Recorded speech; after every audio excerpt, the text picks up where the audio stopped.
Hey everybody, I'm Tom Vassell. And I'm Chris Yee.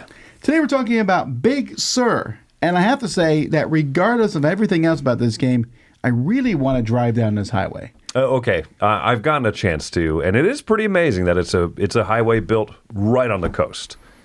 Yeah, so I mean, is it as cool as this game makes it out to be? The parts that I drove, yes, actually. Okay. Yeah, no, and there's even more scenic vistas than what I drove. But yeah, no, it's a cool theme, and I mostly know this name as a Mac operating system. That's also how I know it. I just call it the Highway 1 or Pacific Highway 1. Anyway.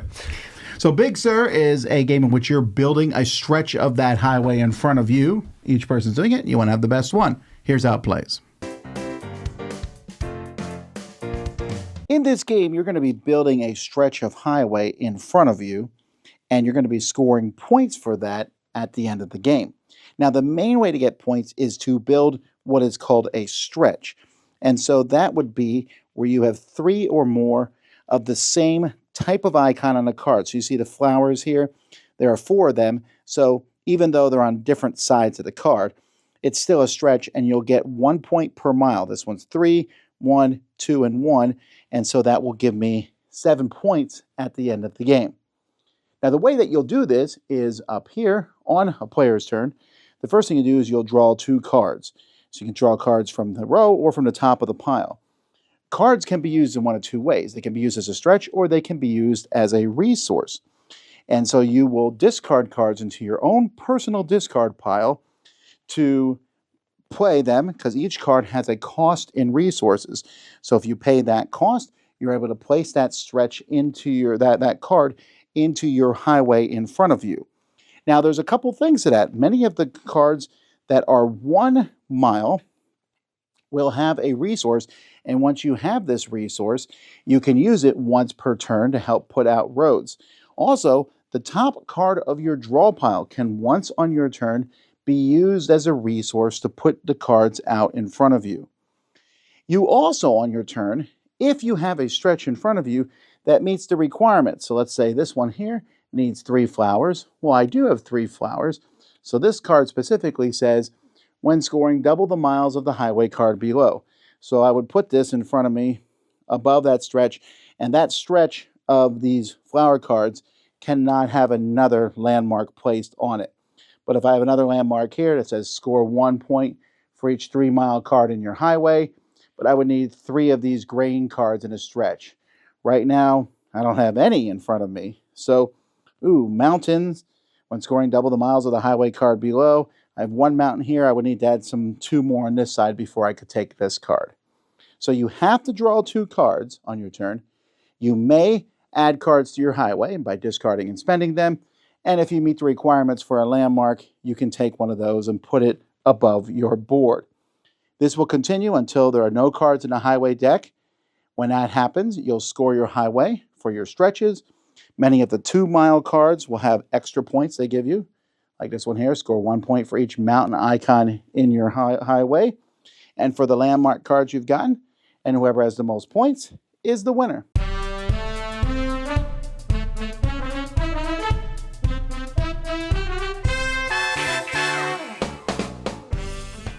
This game is really a gorgeous looking game.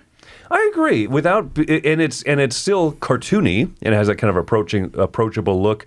The cards look certainly different than the cover. Yeah, is it 2 different artists? Maybe it is. Maybe, yeah. But yeah, I love that little panorama that you kind of create. Like every card sort of makes a panorama as you play them out. It's nice. Yeah, I like that a lot. And it's my favorite thing is because when you're done, you look at, this is the highway I've built. It doesn't always match. Sometimes your flowers are bouncing around. Yeah. I mean, I don't know how they could have fixed that. They couldn't always put the flowers on the bottom because sometimes, you have 2 bottoms, and what do you do? Right. The gameplay itself has some unique things that I don't know that I've seen before. It has the 1 card, which is from Splendor, where the resource off. Okay, you get a permanent of that resource, right. Yeah. Not permanent, though. It's more of like a tappable resource. Yes, that's true. The discard pile being a resource, that feels unique to this game. I agree, right? And so it's interesting that you can spend cards, and then whatever you put on top of the discard pile is available. The recycling action, right? That is available once per turn. Even if you changed out, you just have to remember that you spent it. But what you spend, you basically can use a second time on the new card that you build. If you can get that for free, covered with all of your things that are out there, and your next turn comes around, you still have that on top. So yeah, that's a little bit more of a puzzle there. That being said, component-wise, I felt that that's a little messy. You can use your discard pile once per turn. You can use each one card once per turn. Mm-hmm. 2/3 into the game, you might have 4 or 5 of those cards in front of you and one. And keeping track of which ones you've used, you're like, I'm going to use this and this to build this card. Well, hang on, no. I need to use this card from my hand. You're backtracking because you're trying to figure out which cards you can build. And I just felt that was a little messy, and it honestly led to a little bit sometimes of analysis paralysis. You're like, I want to build all these cards. How do I do that? I'll have to discard this one to build these two. No, wait. I found there was a lot of that, which I felt was a little off in such a small game. And I think that that's probably exacerbated in a 4-player game of this, right? I know that some of the people I've talked with who really love this game play as a 2-player game, back and forth. Sure. So that even if your opponent every once in a while, because it's not going to be every turn, but every once in a while they have that kind of turn where they lock up a little bit, that's going to be a little bit more of an issue with 4 people because each of you is going to have a moment like that. I think you could be a very quick player and still at some point go, hold on, did I use this already? Let me walk this back. Let me calculate that out. Yeah, there's no real good way to... I almost wish there was like some chips in the game that you could just put on the cards to show you've used them. Because they're part of your display. You can't really tap them because then it's all messy. Right. And also the top card of your discard pile. Did you use it or not? So that was a little bit of a messiness there. I like it, but I felt like it slowed the game down a bit. And the other thing I didn't love about the game was the landmarks. It's such a cool idea. Mm-hmm. And again, this is going to be exacerbated in a 4-player game. Yeah. I'm like, I would like that landmark. You're going to take it. I built a big mountain range. There's no mountain range landmarks out there. I sure hope one shows up. Yeah. Yeah, I think between that and I wish that there was a little bit more excitement. It's nice when you can get like a big stretch together. It's nice when you can have that card that kind of connects. When I say connect, you kind of end a flower range and turn it into a mountain range, and you have a perfect flower mountain card. There's some good moments, but it's not one that's going to be full of a lot of excitement, I think. I think it's going to be kind of an even-keeled game, but with some of those dips where players lock up. And that's my concern with it, because it's not a light... It says 30 minutes on the box.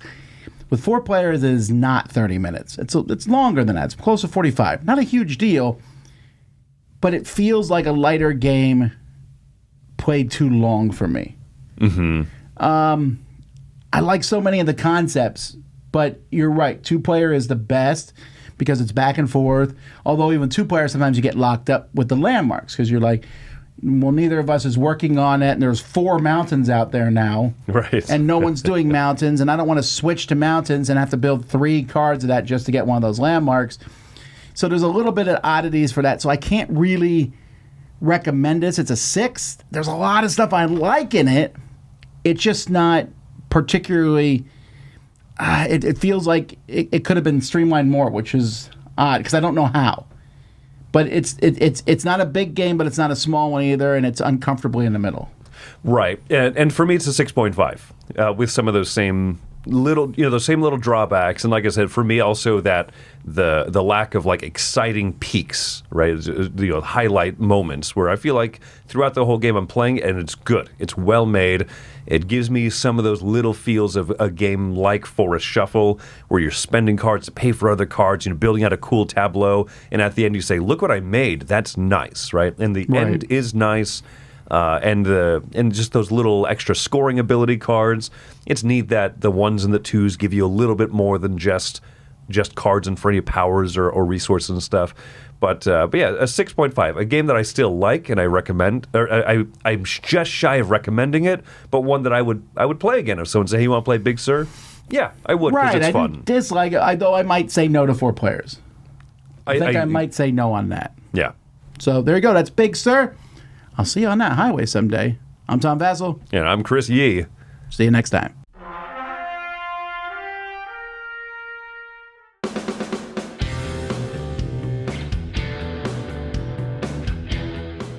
Hey everybody, thanks for watching this video. If you like this review or whatever you just watched, wasn't it amazing? Check out our channel, Dice Tower. We have all kinds of things. We review games, we do top 10s, we play games live. It's all about board games, but especially the people who play them. Check out Dice Tower YouTube channel.